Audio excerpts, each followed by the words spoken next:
Allaitement et retour au travail, conseils pour une transition en douceur. Vous vous demandez peut-être comment vais-je réussir à continuer à allaiter en retournant au travail? Quelles sont les meilleures stratégies pour tirer son lait au travail et maintenir sa lactation et sa production de lait? Comment gérer le regard des autres par rapport à mon allaitement? Ai-je des droits spécifiques pour tirer mon lait au travail? Si tu te poses ces questions, tu es au bon endroit. Bonjour, je suis Nathalie Fossa, accompagnante parentale, coach des mamans ambitieuses qui souhaitent apporter le meilleur à leur enfant sans s'oublier ni s'épuiser et en réussissant dans tous les domaines de leur vie, professionnelle et personnelle.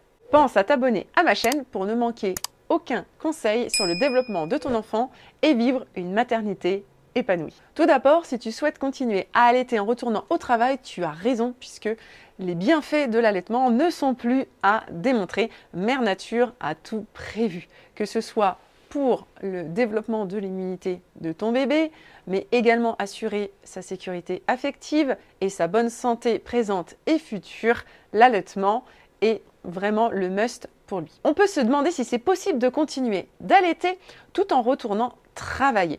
Effectivement, il y a des contraintes réelles et c'est pour ça qu'on va voir ensemble comment faire pour vivre un allaitement serein tout en retournant dans une activité professionnelle. Tout d'abord, il est important d'anticiper ce retour. Premièrement, en commençant à tirer son lait avant même de retourner au travail pour créer un stock de lait que vous pourrez donner à la personne qui s'occupera de votre enfant en votre absence. Ainsi, votre bébé pourra continuer à bénéficier de votre lait maternel même si vous êtes absente. Le deuxième point est de choisir son tire-lait.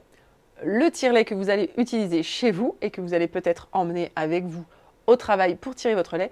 Et également, pourquoi pas, si vous avez la possibilité d'avoir un tire-lait spécifique pour les moments de tirage au travail. Le tire-lait que vous utilisez chez vous peut être un tire-lait qui va être fixe, qui peut être un peu plus lourd mais très efficace au niveau du pompage. Par contre, ça peut être encombrant et lourd à transporter sur son lieu de travail. Il existe donc différentes solutions qui sont à tester. Attention de passer par des matériels qui vont être efficaces. C'est pour cela que je vous conseille des tire-laits électriques qui existent notamment en double pompage qui vont vous permettre du coup de gagner du temps, de pouvoir tirer vos deux seins en même temps au lieu d'alterner entre l'un et l'autre. Ensuite, il existe actuellement des tire-laits qu'on appelle sans fil où vous allez pouvoir simplement poser directement sur votre poitrine sans avoir les petits tuyaux qui vont permettre d'effectuer le pompage. Notamment la première marque qui a été créée, Elvie, est reconnue pour son efficacité. Attention aux copies qui ne sont pas toujours efficaces, qui peuvent également faire mal.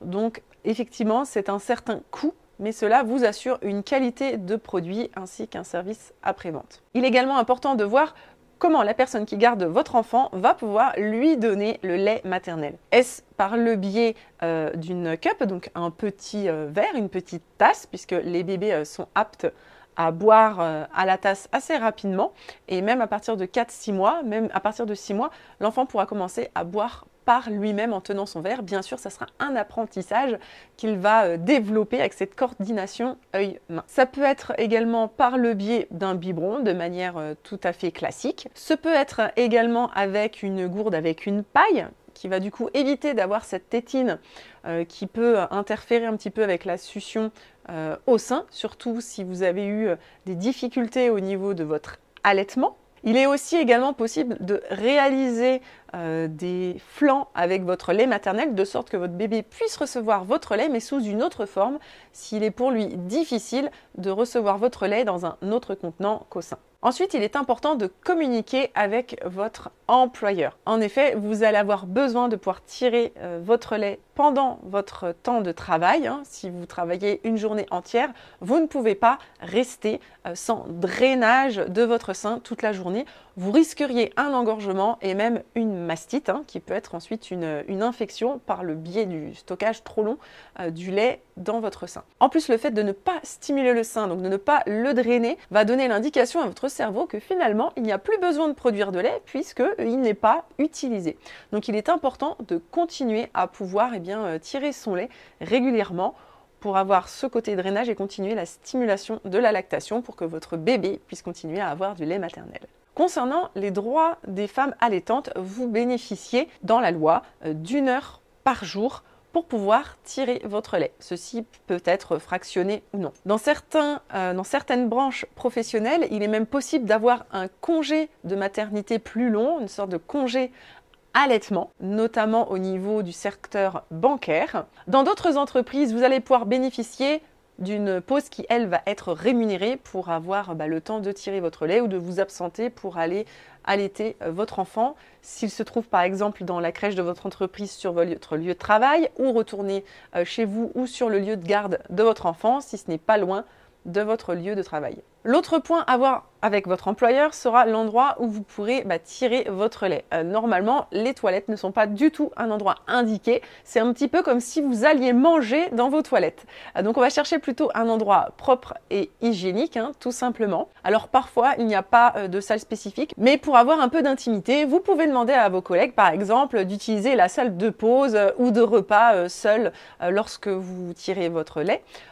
Pour certaines mamans qui n'ont vraiment pas de solution, certaines sont tellement motivées qu'elles vont aller le faire jusque dans leur voiture pour pouvoir tirer leur lait et continuer leur allaitement.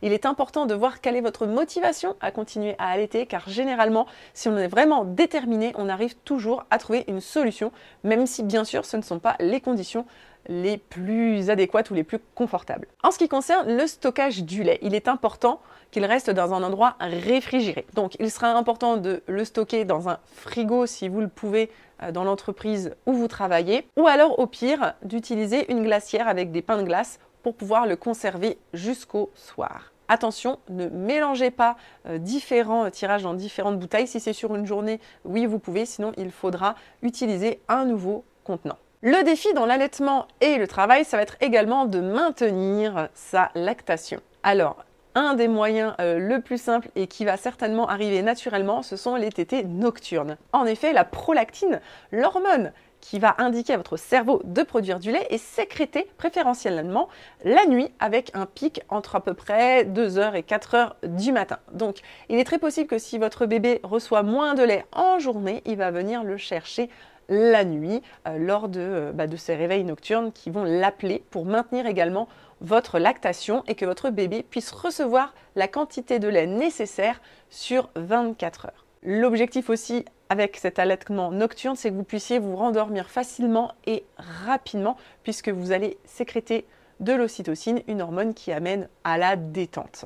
Il sera aussi important pour maintenir cette lactation d'assurer une alimentation équilibrée et également une hydratation assez soutenue puisque c'est nécessaire pour pouvoir produire du lait. Et parfois quand on ne se retrouve plus dans son environnement habituel, chez soi, avec ses petites habitudes, son verre d'eau, sa tisane, eh bien on peut tout simplement oublier de boire. Donc il est important d'emmener votre gourde, une grande gourde chaque jour de 1 litre ou même 2 gourdes de 1 litre pour pouvoir les boire tout au long de la journée et maintenir cette hydratation nécessaire. Également de continuer à bien vous alimenter. Parfois, lorsqu'on retourne au travail, on est stressé, on est un peu pressé, on va manger des choses assez faciles, rapides, des sandwichs et parfois quitter une alimentation plus équilibrée chez soi pour une alimentation qui l'est moins. Et ceci va baisser votre niveau d'énergie et réduire légèrement la qualité aussi du lait. Donc l'idéal est de continuer à maintenir une alimentation adéquate en emmenant notamment votre repas avec une alimentation suffisante en protéines et en bons gras pour pouvoir continuer à allaiter sereinement. Pour certaines mamans qui retournent travailler avec un enfant plus grand, il est parfois tout à fait possible d'allaiter simplement le matin, le soir et la nuit. Souvent dans le cadre d'un allaitement qui est bien installé, un bébé qui est diversifié, qui a réduit ses tétés et donc ses apports en lait, cela va être possible. Pour une maman qui retourne travailler alors que son bébé a 4 ou 6 mois, ceci ne sera pas envisageable et mettra même en péril son allaitement. Dans cette transition vers le retour au travail en continuant à allaiter, veillez à vous entourer de personnes qui vont vous soutenir émotionnellement aussi dans ce projet. Vous pouvez en discuter avec des collègues dont vous êtes assez proches, mais également à des membres de votre famille ou à des amis qui ont peut-être déjà vécu cette expérience d'allaiter et de continuer à travailler. En tout cas, c'est tout à fait possible. Donc, n'abandonnez pas votre projet d'allaiter et de travailler si c'est votre souhait et n'écoutez pas les personnes qui vont dire que ce n'est pas possible. Si cette vidéo t'a aidé, pense à la liker, à la partager à d'autres mamans qui ont besoin d'entendre ça et de t'abonner à ma chaîne pour bénéficier d'autres conseils autour du développement de l'enfant et de la maternité. Si tu souhaites être accompagné individuellement pour bénéficier de conseils personnalisés en fonction de ta situation, réserve ton appel découverte offert, le lien est en description de cette vidéo et je te dis à bientôt dans une nouvelle vidéo.